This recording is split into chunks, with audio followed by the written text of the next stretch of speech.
Le Grand Dialogue. Sigi Kafoba. Le Grand Dialogue, l'émission de débat du studio Tamani sur votre radio. Sigi Kafoba. Le Grand Dialogue. À quand la fin de la crise sociopolitique au Mali et quelle a été l'utilité de l'arrivée des chefs d'État de la CEDEAO au Mali? Ces questions seront abordées au cours de ce forum de la presse. Nous parlerons également des inondations au Mali. Pourquoi assiste-t-on au même scénario chaque année? Et nos invités sont Youssouf Sissoko du journal Info 7, Shahana Takiyou du journal 22 septembre et Yeya Tandina de l'ORTM Tombouctou qui est au téléphone. Je suis Mohamedou Touré. Chers invités, auditeurs et téléspectateurs, bonsoir à toutes et à tous et bienvenue. Le Grand Dialogue. Pas de compromis entre le président de la République, Ibrahim Boubacar Keïta, et le mouvement du 5 juin, Rassemblement des forces patriotiques. Les 5 chefs d'État qui étaient à Bamako hier pour une mission de conciliation n'ont pas pu trouver un compromis entre ces différentes parties. Shahana Takiyou, que pensez-vous de l'évolution de cette crise sociopolitique? Est-ce que cette mission des 5 chefs d'État a été utile? Bon, je dirais que chaque fois qu'il y a des contacts, qu'il y a des rencontres, on peut parler d'utilité, même si le résultat escompté, pour l'instant, n'est pas au rendez-vous. Vous savez, la résolution des crises est un processus. On ne peut pas avoir le résultat escompté en 1 ou 2 séances de travail. C'est un processus, comme je le disais tout à l'heure, donc il va falloir écouter les différentes parties, faire des propositions, lesquelles sont souvent rejetées par une partie et acceptées par une autre, et avancer. Dans des situations comme ça, il y a toujours des blocages, mais il faudrait toujours travailler pour lever ces blocages. Est-ce que ça a été utile? De façon pragmatique pour le Malien, soucieux de la paix, de l'apaisement du climat politique, ça n'a pas été vraiment fructueux. Cette visite n'a pas été utile parce que les gens sont encore inquiets, parce que le M5, l'opposition radicale, qui demande le départ du président de la République, s'arc-boute toujours sur sa position. Donc on peut dire que pour le moment, vraiment, on ne voit pas le bout du tunnel, mais il faut garder l'espoir. Garder l'espoir parce que toutes les parties prétendent parler au nom du Mali. Et toutes les parties prétendent défendre les intérêts du Mali. Donc si réellement c'est pour le Mali, je pense qu'à un moment donné, les 2 parties doivent évoluer pour trouver un point de convergence afin que les Maliens puissent dire ouf, parce que les Maliens sont inquiets, et je pense qu'il urge vraiment de trouver la solution à cette crise qui n'a que trop duré avec l'insécurité que vivent les Maliens. Avec la pandémie de la Covid-19, les Maliens souffrent. Avec la crise politique encore, c'est une souffrance de plus. Vraiment, il est temps d'écourter cette souffrance. Cette mission n'a pas été utile, déclare Shahana Takiyou. Partagez-vous son avis, Youssouf Sissoko? Oui, moi je partage entièrement son avis. Mais avant de développer en tout cas ce que je comprends en tout cas de cette médiation, permettez-moi d'abord d'avoir une pensée pieuse pour tous ces morts, en tout cas lors des événements des 10, 11 et 12 juillet. Et ces morts, franchement, c'est des morts de trop, des martyrs de trop pour en tout cas notre démocratie. Une démocratie qui a été chèrement acquise en 91. Donc, et la médiation ne pouvait être qu'un échec. Parce que d'abord, quand tu essaies d'analyser profondément, et ceux qui sont venus, les chefs d'État, de la sous-région qui sont venus au Mali pour, en tout cas, rapprocher les deux positions, à savoir la position du régime Ibeka et celle du M5 RFP. En tout cas, ces chefs d'État sont venus, à mon avis, avec des propositions préconçues, des idées figées, et ils ont tout simplement voulu, en tout cas, imposer ces propositions-là aux leaders du M5, en tout cas au mouvement populaire du M5, et ce qui n'était pas du tout possible. Parce que j'ai comme l'impression qu'ils ont oublié un certain nombre de dimensions, et parmi lesquelles il y a d'abord les morts qu'il y a eu, en tout cas pendant ces journées chaudes, en tout cas des manifestations. Et ensuite, ils ont peut-être occulté aussi, relégué au second plan, les différentes crises qui secouent véritablement le Mali depuis pratiquement 7 ans, depuis l'avènement d'Ibeka au pouvoir. Donc quand tu viens pour une médiation, c'est vrai, ils sont venus peut-être en l'idée que c'est la goutte d'eau qui a fait déborder le vase. Ça, c'est les élections législatives passées. Mais ces élections, en tout cas, c'est vrai, on levait, en tout cas, on fait ce qu'on appelle une levée de bouclier. Mais avant ces élections, il y avait quand même d'autres crises. Et le président nigérien a même reconnu les 4 crises majeures, à savoir la crise sécuritaire, la crise, en tout cas, sanitaire, la crise économique et la crise politique.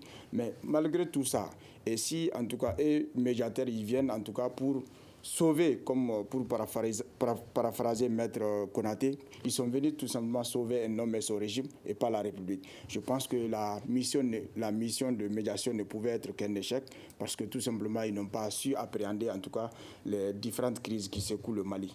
Et ils n'ont pas justement tenu compte des aspirations légitimes du peuple, en tout cas de cette frange importante du peuple qui est sortie le 5, le 19 et le 10 juillet. Donc vraiment, c'est regrettable quand même que nous soyons encore à la case départ. Yaya Tandina, il y a Ishana Takiou qui estime que cette mission n'a pas été utile. Youssouf Sissoko, lui, s'attendait déjà à un échec par rapport à cette mission de conciliation. Quel est votre point de vue, vous, sur cette mission des chefs d'État de la CEDEAO au Mali? Merci, Mohamed Touré. D'abord, je voudrais saluer mes confrères, les jeunes frères Ishana Takiou et Youssouf Sissoko, et le studio Tamani pour l'initiative. Et moi, je dirais tout simplement que c'est pas que la visite n'a pas été utile, mais elle n'a pas été fructueuse. Utile d'abord parce que c'est des valeurs qu'il faudrait voir et observer parce que la CEDEAO au chevet du Mali, je crois que c'est déjà une bonne démarche de venir s'imprégner de ce qui se passe. Parce que d'abord, il faut que les gens comprennent, la médiation ne peut pas venir nous imposer une solution. La solution, elle doit être malienne. Et aujourd'hui, je sais que les 2 leaders que nous avons, Ibrahim Boubacar Keïta et Mamadou Diko, sont capables de se retrouver tout de suite et mettre les Maliens à l'abri de toute éventualité de violence ou autre chose. Donc, ça, c'est un aspect. Le deuxième aspect, c'est que certains chefs d'État de la CEDEAO se sont déplacés parce qu'eux-mêmes, ils sont étouffés. L'exemple du Sénégal, où économiquement, en réalité, on sent qu'il n'y a pas d'activité. Ils savent que 60% de leur budget, c'est le Mali qui en est à la base. Et aujourd'hui, la Côte d'Ivoire également savent que leurs ports sont animés par ces mêmes Maliens. Et aujourd'hui, avec la crise économique, c'est les premiers pays touchés, ce sont ces 2 pays. Donc, autrement dit, si vous voyez même la délégation, elles étaient partagées. Moi, j'ai dit, parce que quand le président ghanéen a dit qu'un aspect et quand même de la crise a été traité, mais il faudrait trouver aussi d'autres aspects. Parce qu'ils ont pris seulement l'aspect électoral, c'est ce qui a été en partie traité, mais il reste l'aspect gouvernance. Donc c'est sur ces aspects, c'est pourquoi j'ai dit au moins ils sont en train de baliser le terrain. De toute façon, les Maliens sont en train de voir qu'il peut bien avoir une piste de solution. Mais Chahana l'a bien évoqué en disant que c'est un processus. Effectivement, une médiation, c'est un processus et il faudrait être optimiste. Et qu'ici, nous avons des valeurs que nous pouvons sauvegarder pour qu'aujourd'hui, nous ne devions pas des animaux d'ailleurs, pour qu'on soit observé par les autres pays. Donc, moi, je crois que la mission, elle a été utile, mais elle n'a pas été fructueuse pour le moment. Donc, vous pensez qu'elle a été utile, mais elle n'a pas été fructueuse. Mais est-ce que vous estimez tout de suite, dans votre analyse, que ces chefs d'État sont plus venus pour protéger leur fauteuil que pour aider à résoudre cette crise que vit le pays? Non, sincèrement parlant, moi, je ne pense pas que... Je ne peux pas le dire, le confirmer. Ils sont venus dans le cadre, comme certains le disent, que c'est un syndicat de chefs d'État. Moi, je ne le dirais pas ainsi parce que je me suis dit que, de toute façon, c'est une organisation internationale qui ne peut pas demander ce que le M5 demande, le départ du président de la République. La CEDEAO ne peut pas demander et ne peut pas encourager. Mais autant il peut avoir des concessions, il y aura des concessions. Autant les deux parties également doivent avoir à faire des sacrifices pour que les Maliens puissent aujourd'hui quitter cette situation. Mais je sais qu'à un moment donné, parce que la CEDEAO a vécu beaucoup d'expérience dans ça, il y a des pays où ça chauffait, ils étaient venus pour négocier le départ des présidents. Et d'autre part, il y a aussi où ils ont pu sauver des situations comme ça. C'est pourquoi j'ai dit l'expérience leur permet aujourd'hui, c'est pourquoi il faut rester optimiste, l'expérience leur permet de gérer également cette crise malienne. Mais moi, je ne rentrerai pas dans la dynamique de dire qu'ils sont venus quand même sauver le fauteuil d'un chef d'État. Mais quand vous dites que la mission a été utile mais pas fructueuse, selon vous, qu'est-ce qui a changé? Parce que l'imam Mahmoud Dicko a déclaré que rien n'a bougé. Oui, parce que l'imam s'attendait au moins qu'on parlait de l'autre aspect, il s'agit de la gouvernance. Et de ce côté, il n'y a pas eu de... Tout était penché sur l'aspect électoral parce que la mission qui a quitté, dirigée par Goodluck Jonathan, en réalité ne s'est intéressée que sur l'aspect électoral. Et donc, c'est sur cet aspect également que la délégation des chefs d'État également s'est positionnée pour pouvoir apporter ces propositions. Alors, c'est ce qui fait qu'aujourd'hui, l'imam a dit qu'il n'a rien dit d'abord, parce que lui n'a rien entendu qui puisse tout de suite leur calmer. Donc, moi, je crois que c'est dans ce contexte que Mahmoudou, c'est pourquoi j'ai dit qu'elle n'a pas été fructueuse. Mais moi, je crois qu'en réalité, nous allons attendre parce que ce n'est pas tout de suite la seule solution. Déjà, les chefs d'État se sont mis dans une position de se retrouver en vidéoconférence pour essayer de trouver des solutions. Et d'ici là, peut-être que les deux parties également, du côté du chef de l'État, Ibrahim Boubacar Keïta, et de Mahmoud Dicko, qu'ils puissent avoir des concessions et qu'on se retrouve. Ensuite, il y a un aspect qu'il faudrait beaucoup faire attention. Moi, je ne voudrais pas qu'en réalité, que cette crise malienne soit gérée par l'extérieur. Nous avons des valeurs fondamentales sur lesquelles nous pouvons nous baser pour pouvoir résoudre nos propres problèmes.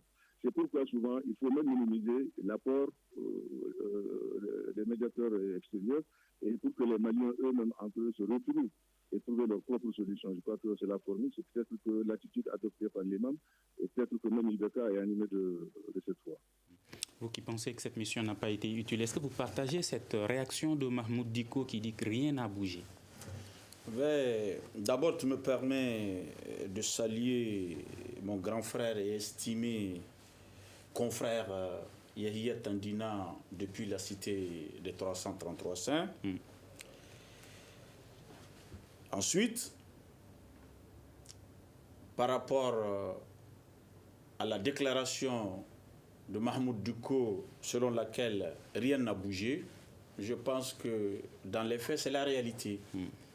Rien n'a bougé. Je pense que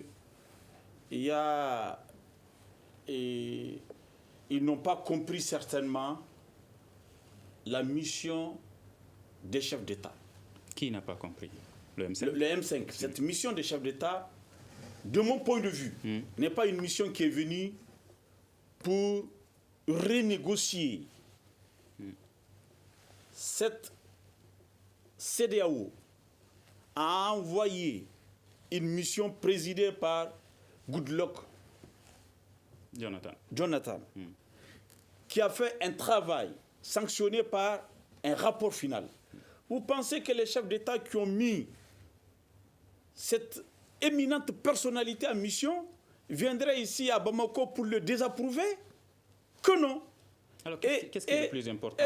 La résolution de la crise ou la personnalité de... J'arrive, non, ce n'est pas la personnalité. C'est-à-dire que, j'ai dit, mission dirigée par cette personnalité, qui a fait un travail. Avant de rendre le travail public, il échange avec ses mandataires. Et tous savent le contenu du rapport avant publication. Ils savent ce qui a été publié. Donc moi, de mon point de vue, ils sont venus pour soutenir moralement le président de la République, Ibrahim Boubacar Keïta, et écouter encore pour plus de considération les leaders du M5. Ils ne sont pas venus pour renégocier. Donc certains pensaient qu'ils venaient à Bamako pour renégocier ce qui avait déjà été fait, que non. Voilà qu'ils ont écouté l'imam Dicko et les leaders du M5 RFP. Ils ont entendu également le président malien Ibrahim Boubacar Keïta et ils ont décidé d'aller de l'avant.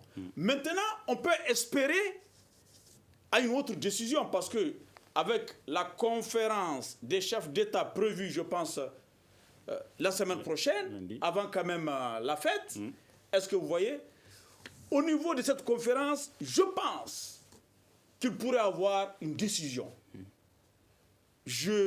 J'imagine quelle décision ces chefs d'État pourraient prendre pour qu'on puisse avancer.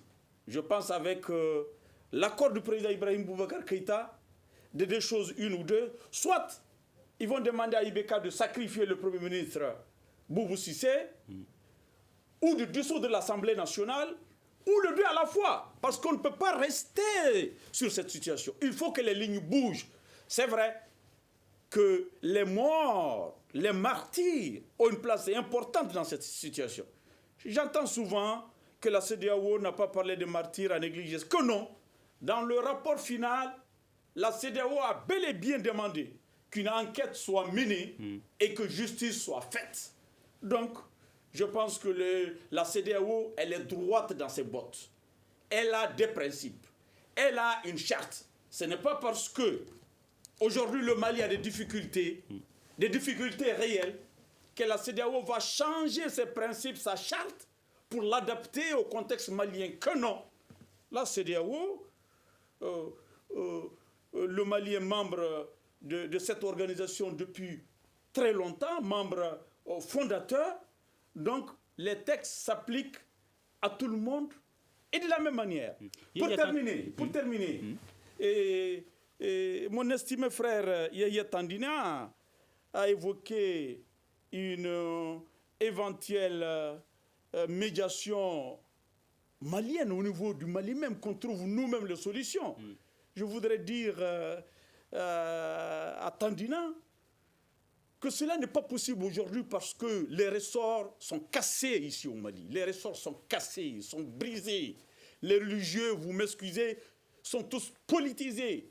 La société civile est politisée. Est-ce que vous voyez? Nos griots sont politisés. Il n'y a pas de personnes ressources morales au-dessus de tout soupçon que les différentes parties pourraient écouter. Malheureusement, hélas, on a vu en 2012, c'est la CEDEAO qui a résolu notre crise.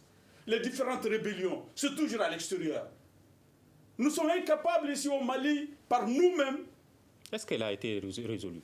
Quoi? La crise. Quelle crise? Vous parlez de 2012 que la CEDEAO a résolu. La CEDEAO, oui, a résolu parce que la CEDEAO a obtenu le départ du président ATT. Ça après coup, parce qu'il y a eu putsch. Le putsch a été consommé. C'est pourquoi la CEDEAO est en train de se battre. En tirant les leçons de 2012, il ne faudrait pas qu'il y ait un putsch, que ça soit civil ou militaire, et après, elle viendra ici encore pour des arrangements juridico-politiques. Que non, il faudrait prévenir que guérir. Je pense que la CEDEAO est dans cette logique et vraiment, il faudrait comprendre la CEDEAO. Elle est dans son rôle, elle a des textes qu'elle est obligée d'appliquer, elle est droite dans ses bottes. D'accord. Quand vous dites que la CEDEAO, cette mission des chefs d'État, est venue soutenir moralement le président Ibrahim Boubacar Keïta, alors la question qui se pose, le président est-il déstabilisé face à cette situation? Bien sûr. Bien sûr, le président est déstabilisé. Le président est affaibli. Parce qu'il n'a même pas de soutien. Si nous sommes dans cette situation... Même la majorité? Une majorité molle, une majorité incapable de faire face à l'opposition, une majorité incapable même de débattre avec les leaders de M5. Quelle majorité? Il n'a qu'une majorité de façade, une majorité molle, une majorité qui bénéficie des privilèges du pouvoir mais qui ne fait pas le travail. C'est une majorité aussi qui ne fait pas la vaisselle. Cette majorité, elle est quelque part à l'origine de la crise parce qu'elle ne fait pas le travail qu'elle devrait faire. Malheureusement, Ibeka est aujourd'hui dans un trou. Je pense que sa majorité est complice de la situation. Quand bien même qu'Ibeka lui-même a une responsabilité dans la situation, il faudrait le reconnaître. D'accord. Youssouf Sissoko, est-ce que vous partagez ces analyses de Chahana par rapport notamment à au fait qu'il pense qu'aujourd'hui, aucun Malien n'est capable de résoudre cette crise, que c'est l'extérieur qui pourrait le faire et que Ibeka est aujourd'hui affaibli et n'a aucun soutien? Non, je ne partage pas entièrement cette analyse. Et je vais revenir un peu en arrière pour évoquer bien sûr les différentes médiations. Parce qu'avant la venue des 5 chefs d'État, il y a eu d'abord la mission conduite par le ministre des Affaires étrangères du Niger. Et cette première mission a échoué. Et il y a eu une seconde mission conduite par le Goodluck Jonathan, bien sûr. Et cette autre mission aussi, pour moi, n'a pas été en tout cas à la hauteur. C'est après ces 2 missions-là que les 5 chefs d'État ont décidé de voler en tout cas au chevet du Mali qui est malade. Et c'est au chevet du Mali ou du président? Parce que c'est ce que pense... Bon, du Mali et de son président, bien sûr, les deux à la fois. Parce que j'ai dit dans mon intervention qu'ils sont plus en tout cas préoccupés par... le fauteuil présidentiel que par la situation réelle du Mali. Ça, j'ai cette impression-là. Maintenant, puisque même la 3e mission aussi a échoué, parce qu'à écouter Mahmoud Dicko, on sent il n'y a aucun doute que la partie M5 RFP n'est pas du tout contente. Elle n'est pas d'accord en tout cas avec les propositions faites par la mission de 5 chefs d'État. Mahmoud Dicko a même déclaré « Je préfère mourir en martyr que de mourir comme un traître ». Voilà. C'est-à-dire qu'en fait, la CEDEAO, c'est ce que j'ai dit dans mon intervention, la CEDEAO ne pouvait qu'échouer. Et en 2012, il a bien fait de rappeler cela. En 2012 même, elle a échoué également parce que c'est vrai, ATT a démissionné et c'est vrai que Dioncounda a géré la transition. Mais jusque-là, le Mali n'est pas sorti justement de cette crise. Ça veut dire tout simplement que la CEDEAO part souvent au plus pressé en essayant de résoudre en tout cas la crise immédiate, en occultant carrément les autres crises profondes qui secouent le pays.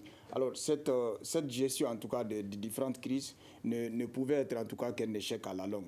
Maintenant, s'agissant, n'est-ce pas, de ressorts dont il a évoqué tantôt, moi je l'ai dit dans une autre émission, sur un autre plateau, que le Mali ne manque vraiment pas de ressorts pour que nous, Maliens, nous puissions nous asseoir et résoudre en tout cas nos différentes crises. Mais moi, je veux peut-être plus loin.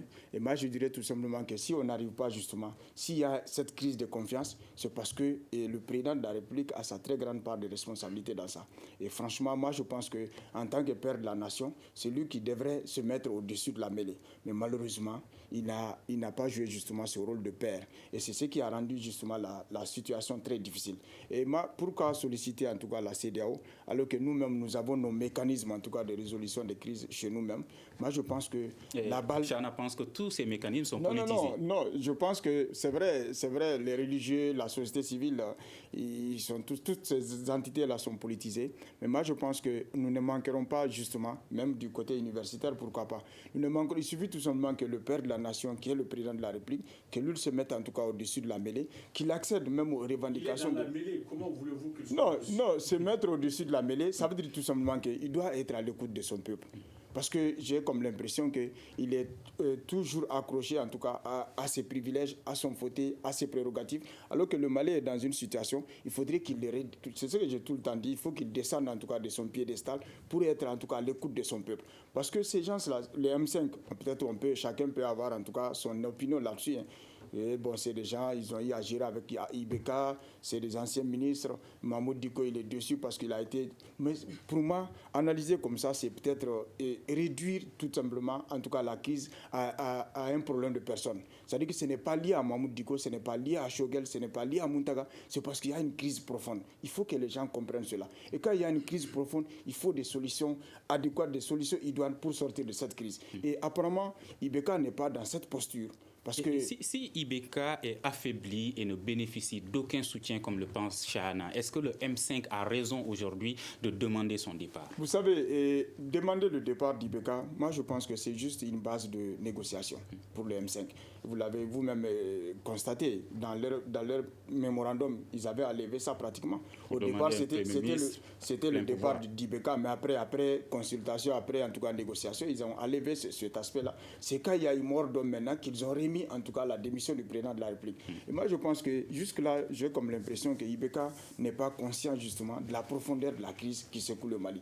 C'est pourquoi alors attendre jusqu'à ce qu'il y ait mort d'homme pour en tout cas démembrer la Cour constitutionnelle. Alors qu'il ne restait plus que 3 ou 4 membres. Les autres avaient déjà démissionné, un est mort, paix à son âme. Donc moi je pense que pourquoi attendre qu'il y ait en tout cas ce rapport de force-là pour ensuite poser des actes. Et ces actes-là pouvaient être posés avant que la crise ne s'envenime, à mon avis. D'accord. Yaya Tanguina, sur Facebook, il y a Issouf Tiemoko Sogodogo qui pose une question. Une crise multidimensionnelle peut-elle être résolue à travers des rencontres de 30 minutes? C'est sa question.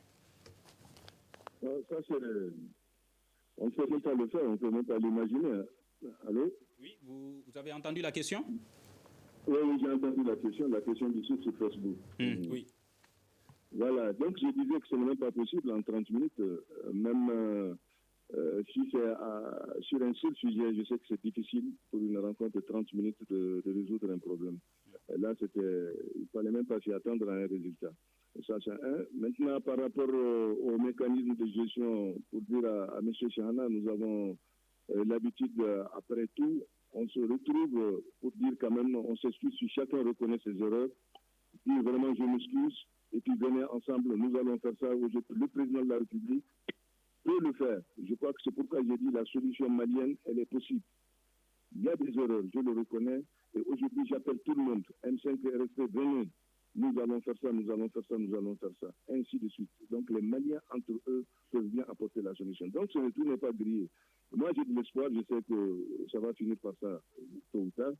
Et maintenant, par rapport toujours à la visite de la CEDEAO, je voudrais tout simplement dire que quand vous verrez la CEDEAO au niveau de toutes les crises, en réalité en Afrique même, elle n'a pas pu résoudre une seule crise.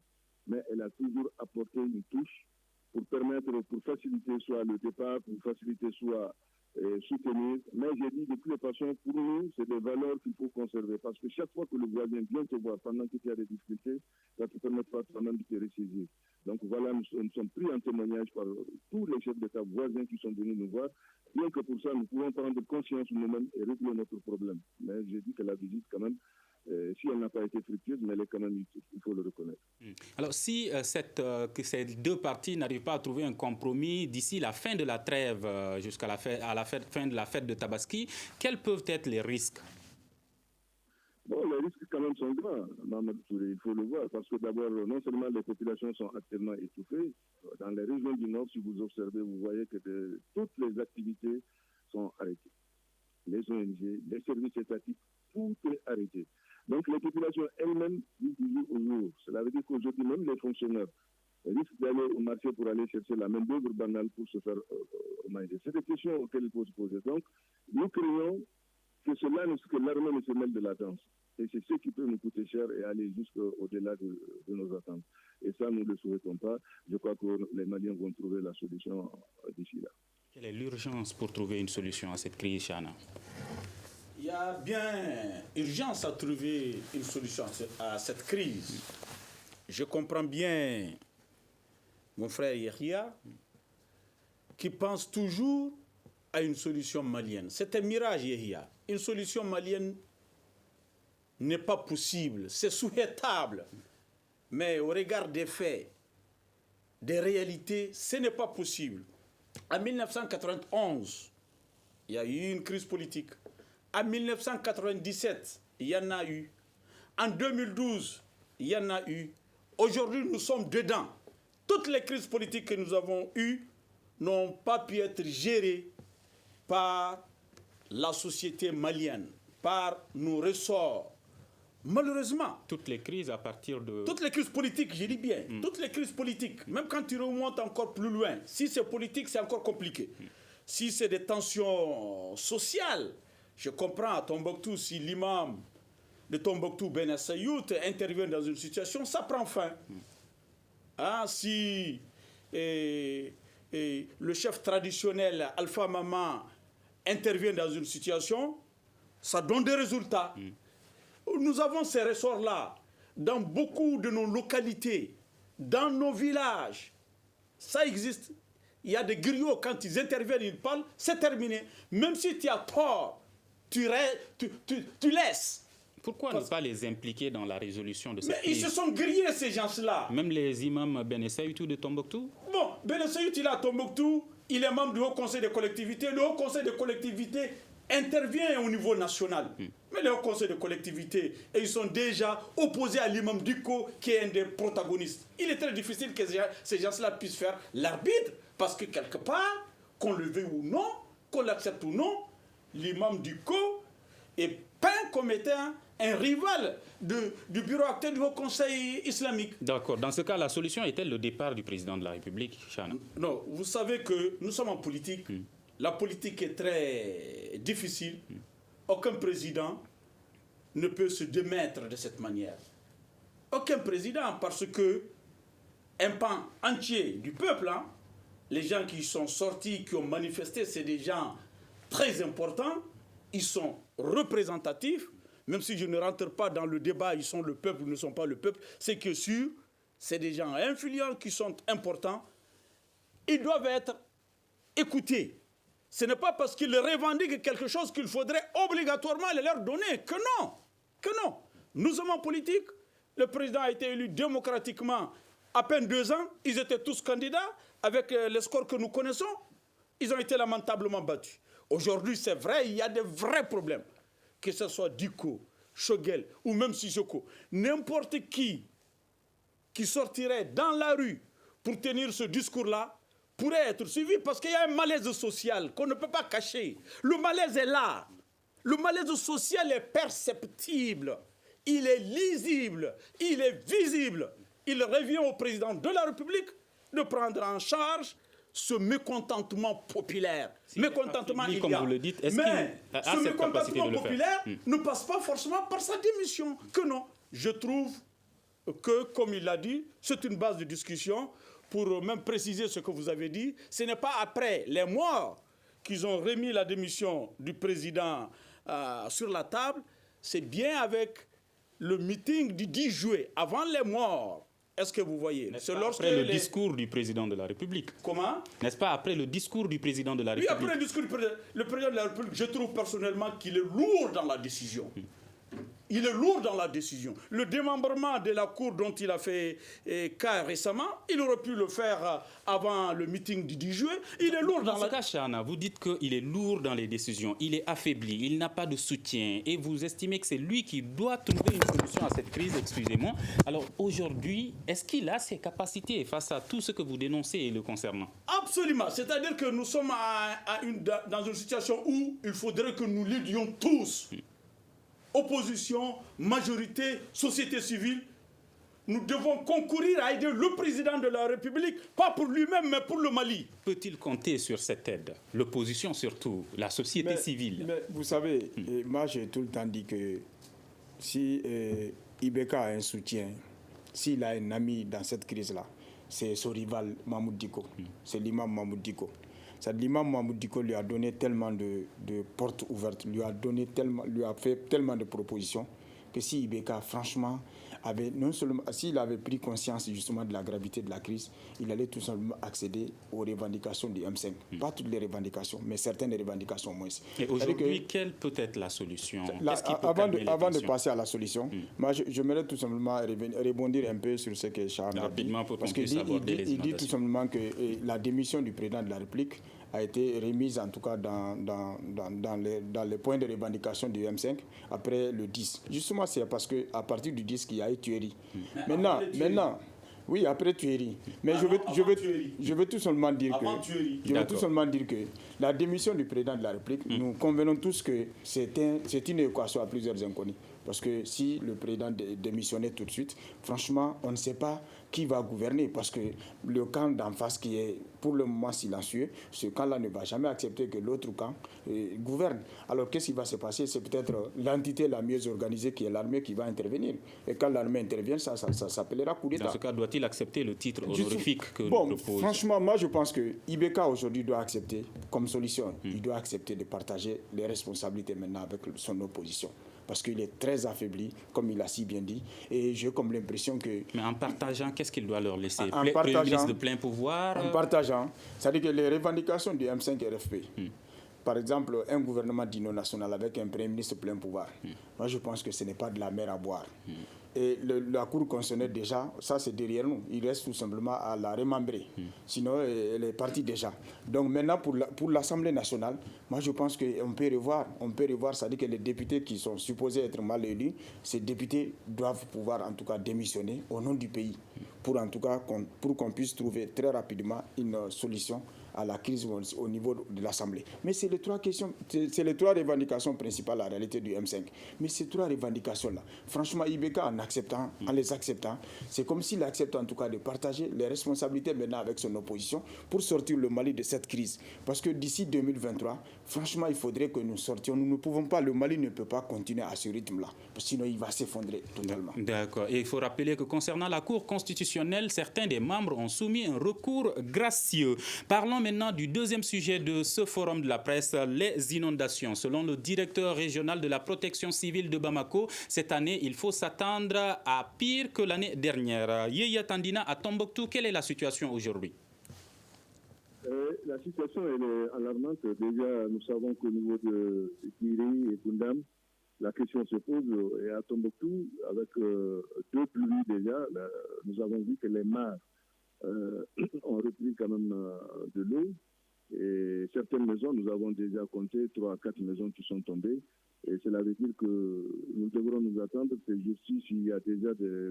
Et le problème qui se pose dans ces localités, c'est qu'il n'y a même pas de projet par rapport à l'évacuation ou bien des perspectives pour ces inondations.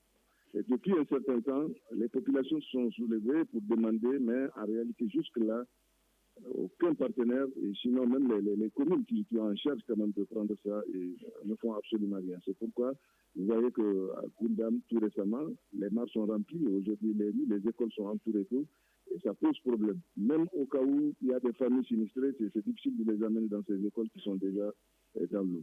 C'est un peu compliqué. À Douanza également, plus de 200 maisons se sont effondrées il y a quelques jours. À Bamako, 3 morts ont été enregistrés suite à ces inondations. Chana Takiyou, pourquoi assiste-t-on au même scénario chaque année ou sinon même pire? Les mêmes scénarios chaque année parce qu'il y a l'urbanisation qui est très mal faite. Je rebondis d'abord sur ce que Yahya a dit par rapport à Tombouctou, Gundam et Diré. C'est vrai que c'est des villes qui ont toujours été laissées pour compte. C'est-à-dire que la malgouvernance, là, ça a commencé depuis très longtemps. Ça ne date pas d'aujourd'hui. Et les régions du Nord sont les grandes victimes. Est-ce que les régions du Sud également ne subissent pas la même chose? Ils subissent bien sûr, mais là-bas, c'est encore pire. C'est-à-dire qu'il n'y a pas de projet, il n'y a rien. C'est-à-dire qu'il n'y a même pas de caniveau là-bas. L'eau vient à Gundam, à Direy. C'est des mosquées qui sont tombées, des maisons. C'est pas possible. Les gens n'ont que leurs yeux pour plaire. Il n'y a même pas de perspective. C'est ça le problème. Mais certains estiment qu'il y a des projets, il y a des financements, c'est mal géré. Les financements, on les amène à Tombouctou, à Direy, puis on les ramène ici à Bamako pour construire des villas, des maisons, ainsi de suite. Ils sont détournés. Qui fait ça? Les représentants de l'État. C'est les représentants de l'État. C'est l'État. Ce sont les représentants de l'État. Ceux qui représentent l'État. C'est eux les voleurs. C'est eux qui détournent. C'est l'État. Ce n'est pas autre chose. Donc il n'y a même pas de perspective. Le sommet de l'État est responsable de cette situation. Le sommet de l'État est quelque part responsable parce qu'il n'y a pas de sanctions. Il y a une certaine impunité dans notre pays. C'est ça le problème aussi. C'est ça le problème. Maintenant, pour revenir à Bamako, sinon au Mali de façon générale, vous savez, ici à Bamako, le problème au niveau des mairies, les ventes de terrains dans l'anarchie, sans respecter les normes établies. Les gens construisent dans le marigot, dans le fleuve. Selon que tu sois riche ou faible, on ferme les yeux sur ton projet. Moi, je suis à Zerni. Pas plus 3 semaines. Il y a un Djokoramé, je ne veux pas citer le nom, qui a construit une station vers Atité-Bougou, dans le marigot. Il a pris une bonne partie du marigot, il a fait sa station là-bas. Un jour même, un remorque peut s'effondrer à ce niveau-là. Les techniciens qui sont chargés de faire le contrôle ne travaillent pas. Les dossiers qui sont déposés au niveau des mairies, les dossiers ne sont pas suivis. Pourvu que tu déposes quelque chose sur la table, on te donne un OK, tu vas construire. Il y a trop d'anarchie. Les constructions ne respectent pas les normes. Les fossés sont étroits. Est-ce que le curage des caniveaux est effectif également? Bon, on le fait. Chaque année, on fait un curage de caniveaux, mais les caniveaux même sont petits. Et les gens, les populations sont indisciplinées. C'est eux qui remplissent ces caniveaux d'ordures. ils s'asseyent au niveau de ces caniveaux pour prendre du thé, malgré les ordures. Ils contribuent à boucher ces caniveaux-là. À boucher ces caniveaux. C'est-à-dire que vraiment, c'est... Youssouf Sissoko, à vous. Êtes-vous d'accord avec Chana quand il pense que les régions du Nord sont plus touchées aujourd'hui? Bon, je ne connais pas tellement les régions du Nord, mais moi, je suis de la région de Caille. Effectivement, Caille aussi est frappé par le même phénomène. Et surtout, Yélimane, qui est une ville très importante, est coupée quand même de la capitale régionale de Caille, quoi. Puisque le pont qui relie, en tout cas, Yélimane à Caille, ce pont-là s'est effondré, à la suite, en tout cas, des pluies diluviennes qui se sont abattues sur la région. Donc, ça veut dire tout simplement qu'en fait, il a bien fait de souligner, il y a une mauvaise urbanisation. En plus de ça, il y a un certain laxisme aussi au niveau de la gestion des collectivités. Parce que les collectivités, quand même, sont chargées de veiller, en tout cas, à l'assainissement, au curage, en tout cas, des caniveaux. Mais les mairies ne font pas ça. Et je ne sais pas si ça relève, en tout cas, de l'État. Sinon, franchement, c'est ça qui provoque souvent. Il a aussi évoqué la construction anarchique quand même des gens dans les lits du fleuve, des marigots. Parce que ça, c'est des passages naturels de l'eau. Alors, quand ces passages-là sont bloqués, forcément, l'eau va en tout cas changer de chemin et ça va se déverser en tout cas sur les maisons. Et si les maisons sont mal construites, certaines maisons sont bien sûr mal construites, elles vont s'effondrer, bien entendu. Donc, moi, je pense que tout ça participe en tout cas de la mauvaise gestion, de la mauvaise gouvernance en tout cas du pays. Et c'est la mairie du district qui a en charge le curage des caniveaux dans le district de Bamako. Tu poses la question à la mairie du district, elle te dira aussi que, bon, peut-être qu'elle manque de fonds. Et ces fonds doivent provenir d'où? Peut-être de l'État, je ne sais pas. Comment... Quelle solution donc aujourd'hui? La solution, c'est surtout la sanction. Parce qu'au Mali, tant qu'on ne sanctionne pas, franchement, ces mots-là ne peuvent jamais connaître en tout cas de remède. Il faut sanctionner, il faut situer les responsabilités. Et franchement, en situant les responsabilités, il faut prendre des mesures pour que ces choses-là n'arrivent jamais. Parce que c'est la population civile, la population qui est tout simplement victime, quoi. Et ça, c'est vraiment regrettable. Yaya Tandina, la sanction est-elle la solution face à tous ces risques? Bon, de toute façon, moi, je crois qu'à un certain niveau, je vous donne l'exemple de Tombouctou. La coopération suisse, il y a 3 ou 4 ans, a décidé d'accompagner Tombouctou quand même par rapport à la sauvegarde des mares pour la rétention des eaux de pluie. Et ceci étant, une quinzaine de mares a été ciblée. Alors, ces mares, aujourd'hui, on a pu faire 5. Et maintenant, je crois qu'ils ont changé de stratégie par rapport au reste du travail. Et c'est ce qui n'a pas plu peut-être à la commune. Finalement, vous voyez que le projet est arrêté. Donc, souvent, les communes se fixent 2 missions principales seulement. Le recouvrement des taxes et ensuite la question foncière. Donc, en dehors de ces 2 missions, la question de développement, pour elles, ça ne compte même pas. Et les populations ont du mal, parce que même les sessions sont tenues à un moment où les populations ne sont pas informées, à fortiori à les déclarer, et ce qu'elles ressentent comme malaise. Donc, j'ai dit, pour le moment, au niveau de la gouvernance, il faudrait que ces gens comprennent qu'elles sont là pour les populations et les impôts et taxes là qu'ils perçoivent doivent obligatoirement rentrer dans ce cadre. Malheureusement, comme je vous dis, Tombouctou déplore le fait que ces grands projets sont arrêtés et aujourd'hui les mares sont là et qui constituent des dangers pour des maisons. Alors que le projet a pris en compte non seulement les mares, mais aussi les populations qui sont tout autour pour aller les placer ailleurs où elles seront bien, où on peut bien construire, où les familles seront à l'abri quand même de ces inondations. Et donc, je suis vraiment désolé. Tout récemment, l'ORTM a réalisé un grand truc sur les mares pour montrer quand même qu'elles jouent un rôle. Elles jouent un rôle très important, et surtout dans le cadre de l'inondation. Et si on ne fait pas attention, Tombouctou risque, surtout la Médina risque de disparaître. Chana, si tous les acteurs sont fautifs et qu'il faut sanctionner, qui va sanctionner? Vous savez, de 60 à nos jours, on peut trouver beaucoup de fautes. C'est-à-dire que, surtout par rapport aux fonciers, et surtout avec la démocratisation à partir de 1992, que